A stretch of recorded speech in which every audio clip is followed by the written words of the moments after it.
Congresista Cruz, muy buenas tardes, buenas noches ya. ¿Cómo está, señorita Pamela? Muy buenas noches, gusto de saludarla y a través suyo también un saludo para todo el país. ¿Cómo está? Bueno, muchos esperarían que finalmente con estos votos a favor ya haya certidumbre en nuestro país y podamos avanzar. ¿Usted cree que así van a continuar las próximas semanas o que podría venir una estrategia de interpelación a ciertos ministros a los que la oposición ya le ha puesto la mira? Bueno, yo creo que es verdad que de la incertidumbre pasamos a la certidumbre, pero por lo menos mi persona asume este otorgamiento de voto de confianza con mucha tranquilidad, calma, mesura, moderación, control de emociones, de tal forma que si eso es lo que queríamos nosotros, ahora se dijo a trabajar. El gabinete, nosotros también en el legislativo, porque creo que es lo que está esperando el país. De manera que lo que pueda venir después, no creo que sea tan pronto, porque sería una conducta también irresponsable.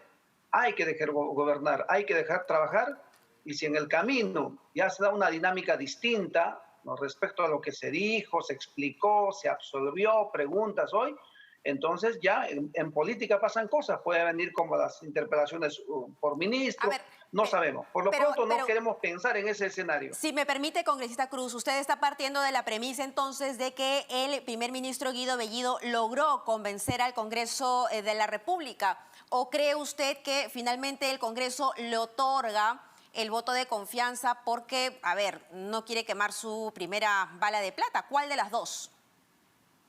No creo, no creo que esa haya sido la conducta del Congreso, porque sí han mostrado sus desacuerdos, sus emplazamientos, lo cual está bien, es legítimo de parte del Congreso, y creo que Guido Bellido y también creo que por ahí pudimos haber contribuido los congresistas, hemos manejado argumentos no solamente de defensa, sino de generación de convicciones, de lo que queremos, de lo que el programa y el plan quiere. Y por ahí yo creo que el resultado es evidente, ¿no? Del 74-50, pues no es apretado. Tampoco vamos a decir que es un resultado holgado. Por eso digo yo, nada de triunfalismos. Más bien creo que es un momento de constricción para asumir con absoluta responsabilidad la tarea que ahora nos corresponde. Entonces Por la eso es que más oposición, bien saludamos los sí. gestos que hayan tenido las bancadas, que han votado a favor, porque creo que de algún modo no han sido votos por consigna, han sido votos conscientes, ¿no? Y por la gobernabilidad que trabaja este gabinete. Entonces, ¿no considera usted como en algún momento los representantes de Perú Libre han considerado que la oposición es obstruccionista y golpista? Lo digo por ejemplo, los eventos de la elección de la mesa directiva o la elección de los presidentes de las diferentes comisiones. La narrativa desde Perú Libre era precisamente esa, ¿no? La oposición era obstruccionista y golpista. Ya no lo es más. Lo que pasa es que en esos escenarios no hubo debate, ¿ya? Y yo creo que el Congreso esta vez sí mostró capacidad de debate. Si bien hay una postura bastante más dura, ¿no es cierto?, de fuerza popular, pero en las otras bancadas se ha notado que efectivamente hay argumentación, hay capacidad de emplazamiento, por ejemplo, a los ministros, al gabinete en general, y por ahí yo valoro eso. Esa es mi percepción, mi mirada desde ese punto de vista. Veo que hay conciencia de parte de las demás bancas, de los congresistas, y esa es la respuesta que han dado a través de sus votos. O sea, no Entonces, podríamos... ¿confía usted también que se le darán las facultades que solicitará el Ejecutivo en materia tributaria, en materia de salud? Creo que sí. Debería otorgar el Congreso esas facultades porque son necesarias, son urgentes, porque además en gobiernos anteriores siempre se le otorgó. Entonces no hay que hacer las diferencias, hay que generar espacios donde también puedan tomarse decisiones desde el Ejecutivo que favorezcan directamente y más rápido a favor de la población.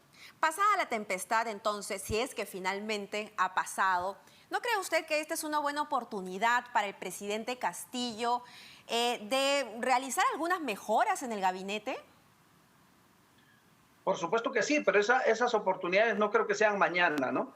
Hay que esperar, repito, manejemos este mensaje de que dejemos trabajar, dejemos gobernar, Los resultados van a venir de pronto y en el camino, seguramente, en un proceso de un gran cambio que está pasando el ¿Y en país en qué este sectores momento. cree usted que deberían haber cambios en, no sé, trabajo, por ejemplo, con los cuestionamientos que tiene el señor Maraví? No, no, al ministro de Trabajo no lo conozco personalmente, más que ahora hemos tenido primera vez que me saludo con el ministro ahí en la bienvenida, ¿no? De cortesía que nos hemos ofrecido, pero más allá no conozco, no puedo juzgar a una persona que no Pero conozco bien, además de que no ha ¿conoce usted expuesto las él denuncias y por lo tanto, periodísticas, la sí. documentación que se han hecho públicos de su relación con Sendero Luminoso en los años 80, 81, digamos, por lo menos eso le hace prender una alerta, ¿o no?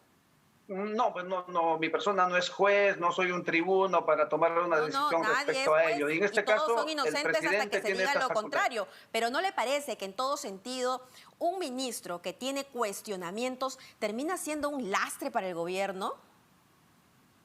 Bueno, es una calificación bastante dura de su No, parte, ¿eh? porque no, Pero pero a bueno, ver, no, no, la es que respetamos, sí, sí. aquí hay que ser muy frío, ¿no?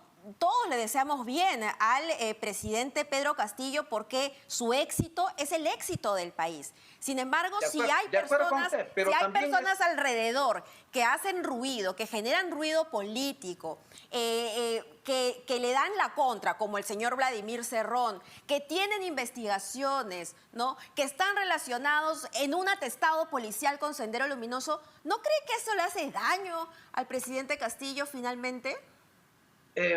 igualmente son frías las normas y el marco normativo, incluso constitucional, constitución que no hicimos nosotros, establecen que toda persona que puede tener procesos de investigación, peor, si está en una fase todavía Eso policial, es en ¿no es cualquier cierto? Se estado le de presume derecho. inocente hasta en tanto no haya un pronunciamiento Ahí estamos firme de de parte de la acuerdo, autoridad judicial. totalmente de acuerdo, pero esto no es un proceso legal, pues, esto es política. Ese es Por el problema. supuesto, pero obviamente en política hay una combinación, por ejemplo, no armoniosa entre la opinión de un legislador con la opinión de un periodista, pero hasta ahí es válido. Pero ya en un escenario mucho más concreto, ahí la división de poderes, el Estado de Derecho, ¿no le parece? Ese es otro terreno. Bueno, Entonces, eso también hay que valorarlo. por menos han renunciado ministros y vicepresidentes, ¿ah? Por menos. Bueno, Pero bueno, eso ya es un tema muy personal, ¿no? Del ministro que no sé si nos está es escuchando que en no este es, momento, es pero que ya es un tema muy personal. el asunto congresista es que no es personal, porque esa no es, el Ejecutivo no es una empresa privada, está llevando el destino de todos los peruanos, por eso es importante, ¿no? Lo que haga en su vida privada no nos importa. Y el Ejecutivo no es una Me sociedad refiero al anónima. hecho de la decisión que una persona puede tomar para renunciar o no renunciar. Me refiero a eso. No, De acuerdo. ninguna manera puedo invadir el terreno privado. No, ahí no entro. Sí. Bueno, pero convengamos que oportunidad de mejorar ese gabinete, de colocar personas que no tengan investigaciones o que tengan un poquito más de experiencia en el sector, sería bueno revisar.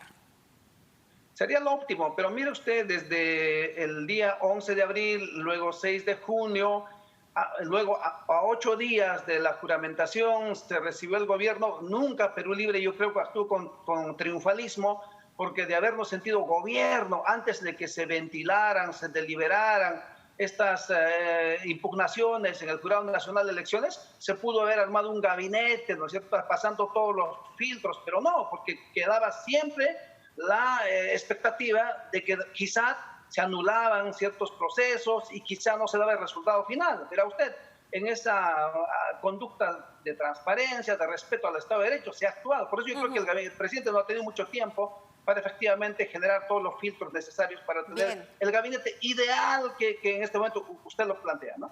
Bien, esperemos que sea así. Ahora, yo hablaba de personajes que estaban alrededor del presidente Pedro Castillo que hacían mucho ruido, ¿no? Y sin duda Vladimir Cerrón es uno de ellos y es inevitable hablar de él cuando hablamos del Ejecutivo, sobre todo cuando es el mismo señor Cerrón el que se encarga pues en ser noticia, ¿no? Y él en los últimos días había convocado a una marcha cuando trascendió que Guido Bellido iba a dejar de ser primer ministro. Muchas fuentes, ¿no? Muchas fuentes confiables así lo habían señalado, iba a ser el señor Francisco Eguiguren, y el mismo Vladimir Cerrón lo confirmó a través de un tuit. Claro, no dijo el nombre, pero no había que ser un gran sabueso para saber que se trataba del señor Eguiguren. ¿Cuánto daño le puede hacer esto al liderazgo de Pedro Castillo, el presidente? Bueno, las fuentes de RPP siempre serán válidas para mí, por lo menos, ¿no? En provincias escuchamos bastante RPP, Vladimir pero Cerrón en este caso yo no sé si la convocatoria la hizo exactamente el doctor Vladimir Cerrón, porque hay una suerte de autoconvocatoria. Hay gente muy comprometida con el partido, se están movilizando, incluso en los siguientes días van a seguir movilizándose por otros factores más.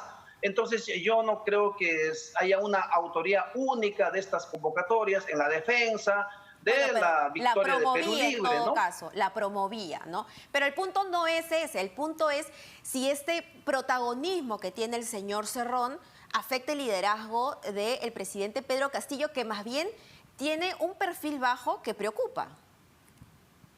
No creo, no lo conozco mucho, pero puedo decir que ya conozco al profesor Pedro Castillo. Tiene su carácter.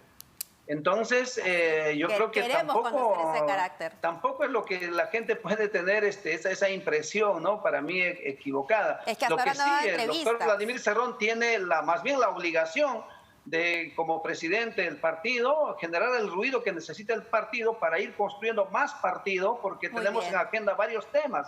No solamente el tema del referéndum, el tema de las elecciones del 2022, hay otros temas, y creo que ahí tiene una línea trazada de trabajo como presidente del partido, el doctor Vladimir Cerrón. Congresista Flavio Cruz, un placer conversar con usted en estos minutos. Muchísimas gracias, tendremos otra oportunidad. Tenemos que ir inmediatamente con nuestra multiplataforma porque el primer ministro Guido Bellido